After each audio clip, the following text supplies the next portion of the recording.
Today is Wednesday, June 10th, 2026, and today is National Herbs and Spices Day, which is a reminder that humans have spent thousands of years looking at perfectly good food and deciding it needed a little something extra.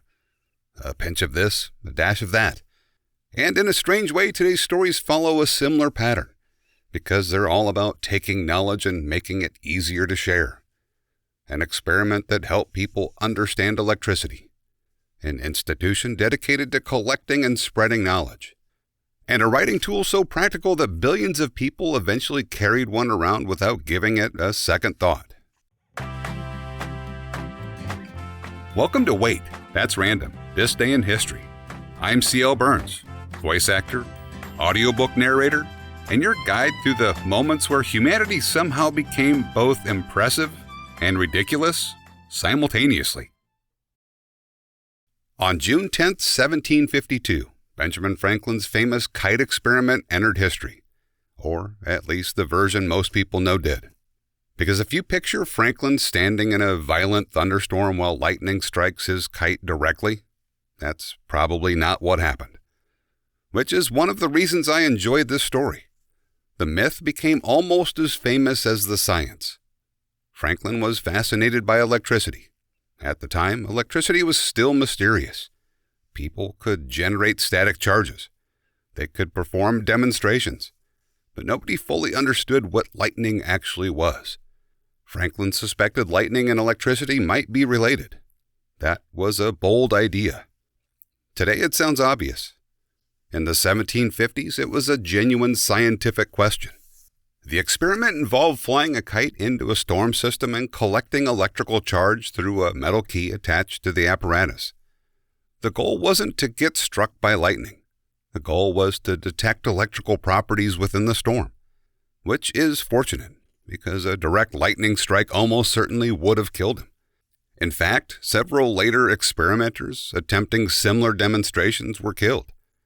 One scientist in Russia, George Wilhelm Reichmann, died while conducting electrical experiments involving storms. The risks were very real. What happened afterward mattered even more. Franklin's work helped support the idea that lightning was electrical in nature.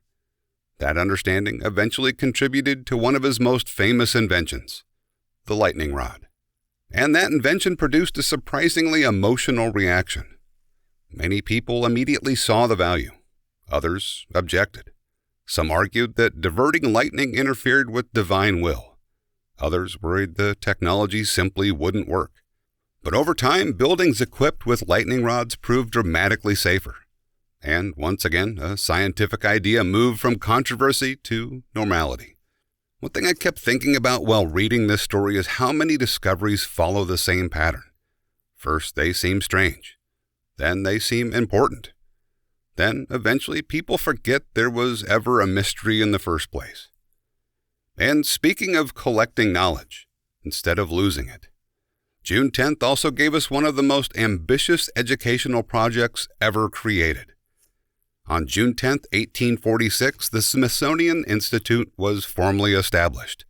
And the origin story is surprisingly unusual, because the man whose money made it possible had never even visited the United States. His name was James Smithson. He was a British scientist.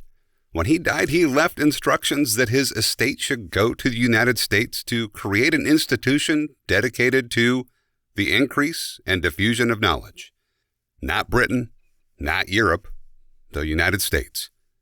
Which was a strange decision considering he never set foot there.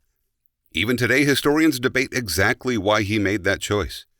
The result became one of the world's largest museum and research systems. And what's remarkable is how much material the Smithsonian now holds. Millions upon millions of artifacts, historical documents, scientific specimens, aircraft, spacecraft, works of art, cultural treasures, natural history collections. The scale is almost difficult to comprehend. One detail I always enjoy is that many visitors know the Smithsonian primarily through museums in Washington, D.C. But behind the exhibits sits an enormous research operation. Scientists studying fossils. Astronomers analyze data. Historians preserve records. Conservators work to protect fragile artifacts for future generations. In other words, the exhibits are only the visible part.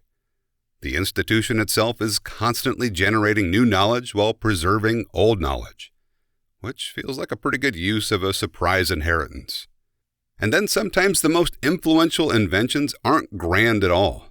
Sometimes they're small enough to fit in a pocket. On June 10, 1943, public demonstrations of a modern ballpoint pen began attracting significant attention.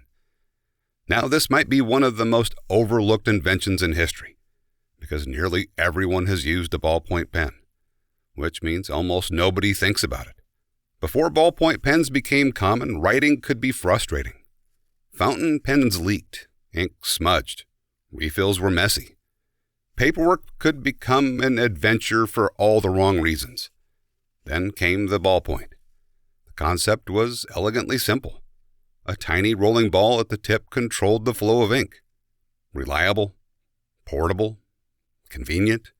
The inventor most associated with the design was Hungarian journalist Laszlo Biro, and the inspiration reportedly came from watching printing presses. The ink dried quickly. Why not adapt that idea to writing? Simple question. Massive consequences. Early demonstrations generated excitement because people immediately understood the benefit. This wasn't a complicated scientific breakthrough requiring explanation. People could see it, pick it up, use it, and appreciate it instantly. One detail that surprised me was how valuable early ballpoint pens were.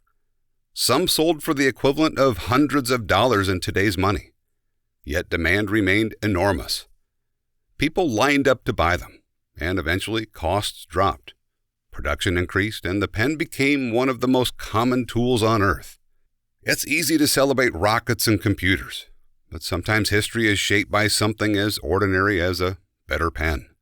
After spending today's episode around communication, learning, and the sharing of ideas, it feels fitting to end with someone whose career has largely depended on connecting with people. Born on June 10, 1955 in Toronto, Canada, Howie Mandel built one of the most unusual careers in entertainment. As a kid, he was known for pulling pranks and getting into trouble. In fact, one school prank reportedly became so elaborate that it eventually led to his expulsion, which isn't usually listed as a recommended career development strategy. Mandel started performing stand-up comedy and quickly developed a reputation for high-energy improvisation. His big break came through comedy clubs and television appearances before landing a role on the medical drama St. Elsewhere. Later generations came to know him through Deal or No Deal, where he somehow turned opening briefcases into suspenseful television. One thing that stands out about Mandel's career is how adaptable it has been. Comedy, acting, hosting, voice acting, live performance. He continually reinvented his role in entertainment. He's also been unusually open about living with obsessive-compulsive disorder and anxiety, helping bring public awareness to conditions many people previously misunderstood. A lot of entertainers become known for one thing. Howie Mandel built a career by being willing to try many. Looking back across today's stories, there's a common thread running through all of them. Franklin was trying to understand something. The Smithsonian was created to preserve and share understanding. The ballpoint pen made communication easier. Different centuries, different tools, same basic goal. Helping ideas travel farther than they could before. Anyway, that's what I ended up finding while working through June 10th. And before I call it a day, here's today's oddly appropriate quote. An investment in knowledge pays the best interest. Benjamin Franklin. If you'd like to hear more of my work, narration, podcasts, or other projects, you can find it all at waitthat'srandom.com. I'm C.L. Burns, and thanks for wandering through history with me for a while. I'll see you tomorrow.